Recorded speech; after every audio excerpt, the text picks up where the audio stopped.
I'm 101 years old, and I'm going to tell you something that no doctor, no health magazine, no wellness guru will ever admit. In 1984, I sat in a cold examination room while a man in a white coat told me I had maybe 5 years left, maybe 10 if I was lucky. He said my heart was failing, my blood pressure was a ticking bomb, and I should start getting my affairs in order. That was 41 years ago. That doctor is dead now. I'm still here, drinking my morning coffee and watching the sun come up over the oak tree my father planted in 1931. Let me tell you why. My name is Oliver. Oliver Eugene Mitchell. I worked 38 years at the same steel mill in Pennsylvania. Married the same woman for 63 years until she passed. Raised 4 children, buried one. And I've seen enough of life to know that most people are chasing the wrong things when it comes to living long. They think it's about supplements and gym memberships and cutting out everything that tastes good. They're wrong. It's about 7 choices I made, and I'm going to share every single one of them with you today. But first, let me take you back to that examination room. I was 59 years old. I had been having chest pains for months, ignoring them the way men of my generation were taught to ignore anything that felt like weakness. My wife, Dorothy, finally dragged me to the doctor after I nearly collapsed at our grandson's birthday party. I remember the fluorescent lights buzzing overhead, the smell of antiseptic, and the look on that doctor's face when he came back with my test results. He didn't sit down. That's how I knew it was bad. He stood there, holding my chart like it was a verdict, and he told me my heart was operating at 40% capacity. He told me I had severe hypertension. He told me that statistically, men with my numbers didn't make it past 65. I asked him what I could do. He gave me a list of medications and told me to reduce stress. Then he walked out. I sat there alone for a while after he left. I thought about Dorothy waiting in the lobby.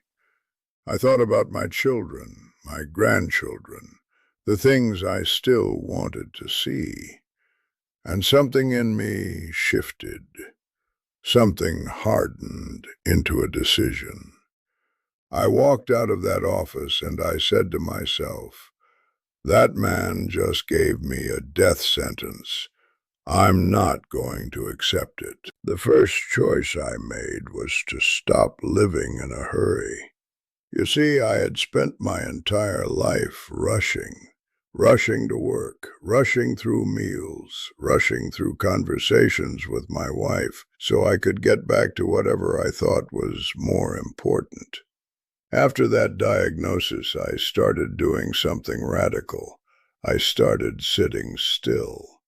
Every morning before anyone else woke up, I sat on my back porch with a cup of coffee, and I did nothing. I didn't read the newspaper. I didn't plan my day. I just sat there and watched the world wake up. 20 minutes, sometimes 30. My blood pressure dropped 15 points in the first month. Doctors today call this meditation or mindfulness. I just called it stopping. Most people are killing themselves by never stopping. Their hearts are racing all day long, pumping stress through their veins like poison. Your body wasn't designed for that. Neither was your soul. The second choice I made was to forgive my father. This is the one nobody talks about. I carried anger toward that man for 40 years. He was hard on me, cold, never once told me he was proud of me. I held on to that resentment like it was precious, like letting it go would mean he won somehow.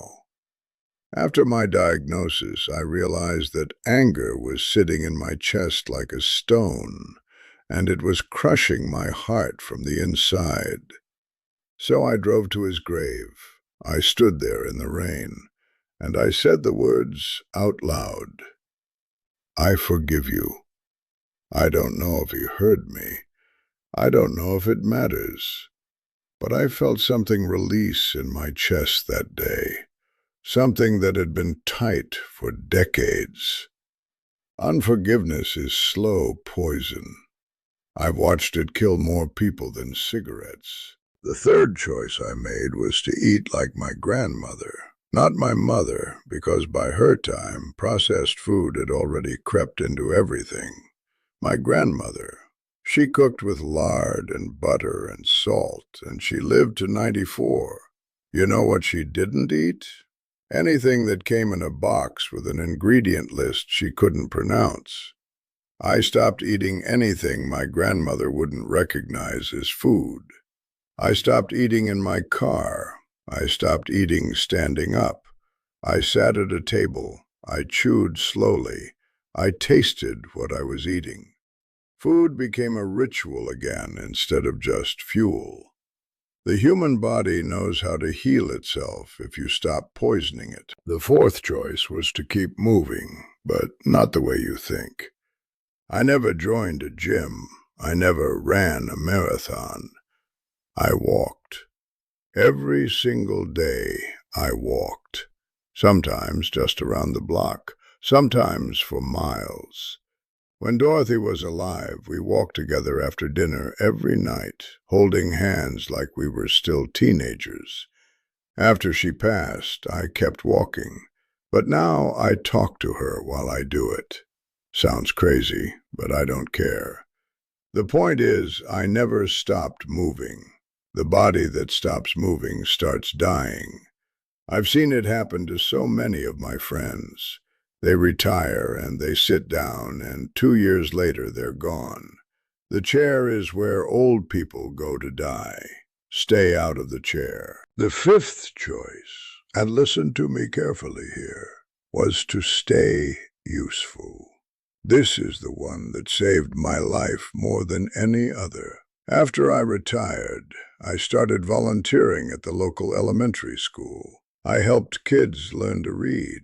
I fixed things around the building. I showed up 3 days a week, every week, for 22 years. Those children needed me. That need kept me alive. When you have no reason to wake up, your body gets the message. It starts shutting down. You need to be needed. Find someone who needs you and show up for them. It doesn't matter if it's a grandchild, a neighbor, a stray cat. Something has to need you to keep getting out of bed.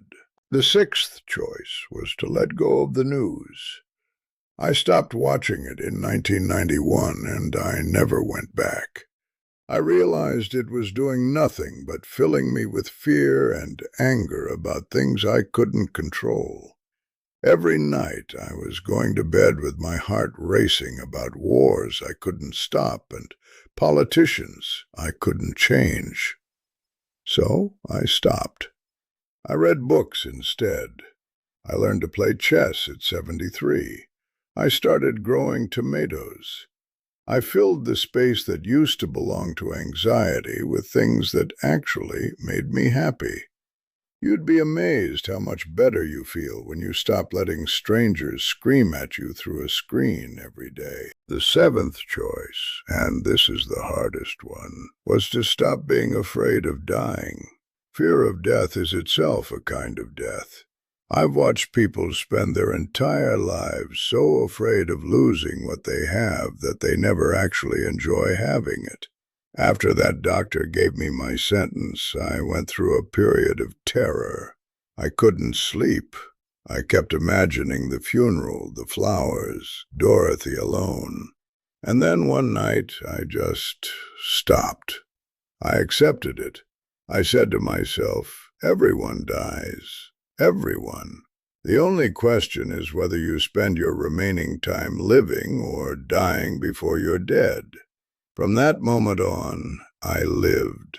I said yes to things. I took that trip to Alaska Dorothy always wanted.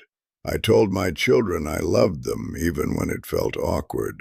I stopped saving things for special occasions. I used the good china. I wore the nice watch.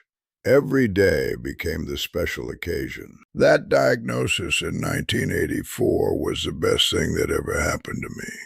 It woke me up. It made me pay attention. Most people sleepwalk through their lives until something shakes them awake. I'm giving you that shake right now, without you having to sit in that cold examination room first. Here's what I know at 101. You're not going to outrun death by eating kale and running on a treadmill. You might buy yourself a few years, but the quality of those years depends on something else entirely. It depends on peace. It depends on purpose. It depends on connection. It depends on getting the poison out of your heart, whether that poison is anger or fear or loneliness, or just the relentless pace of modern life. Slow down. Forgive someone. Be needed. Move your body. Eat real food. Turn off the noise. Stop being afraid.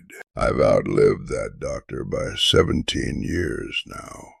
Sometimes I imagine him up there somewhere, looking down at me, still shuffling around my garden, shaking his head in disbelief.